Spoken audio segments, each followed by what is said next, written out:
Le AirTag chez Apple, le SmartTag 2 chez Samsung, deux dispositifs de localisation qui vous permettent de retrouver vos objets personnels égarés, tels que des clés, un portefeuille, un sac à dos et tout ce que vous pouvez imaginer.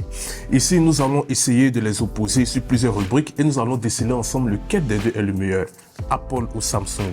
Allons le vérifier ensemble. Le AirTag est compact et circulaire, avec le dos en acier inoxydable et la face en plastique blanc. Il est aussi aimanté et peut être fixé sur une surface métallique, mais le magnétisme me semble un peu trop faible là, ce qui risque de lâcher et de faire perdre la balise. Le SmartTag 2, quant à lui, a une forme rectangulaire avec les bords arrondis. Conçu pour être attaché facilement à divers objets grâce à son anneau, il semble beaucoup plus pratique. Là où avec le AirTag de Apple, il est impératif d'acheter un autre accessoire pour pouvoir l'utiliser comme porte-clés par exemple. Et contrairement au AirTag qui n'a pas d'autre déclinaison, le SmartTag 2 est décliné en deux versions, une version noire et une version blanche.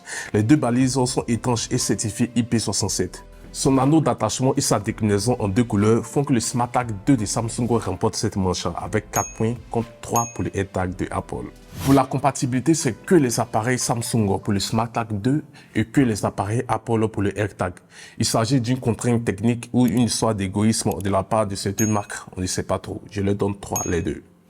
Localisé chez Apple et SmartThings chez Samsung, ces deux applications sont vraiment bien finies. La détection et la configuration des balises se fait très rapidement en quelques étapes. Dans les deux cas, on peut activer une fonctionnalité très chouette qui permet d'être notifié lorsque l'on s'éloigne de la balise. Vraiment pratique pour ne pas oublier ses objets derrière soi. SmartThings a l'avantage d'afficher le niveau de batterie du SmartTag.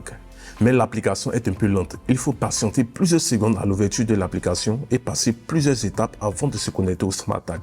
Là où chez Apple, dès l'ouverture de l'application localisée, on a la possibilité de traquer directement le AirTag sans perdre de temps.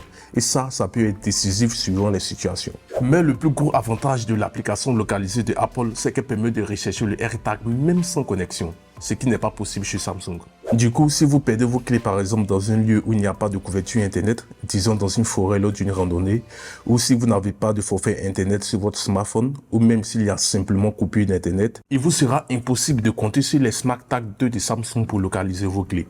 Et ça, c'est pour moi un très grand défaut auquel Samsung devrait remédier. Donc pour moi, rien que pour sa localisation offline, Apple remporte cette manche avec 5 points sur 5 contre 2 pour le SmartTag de Samsung.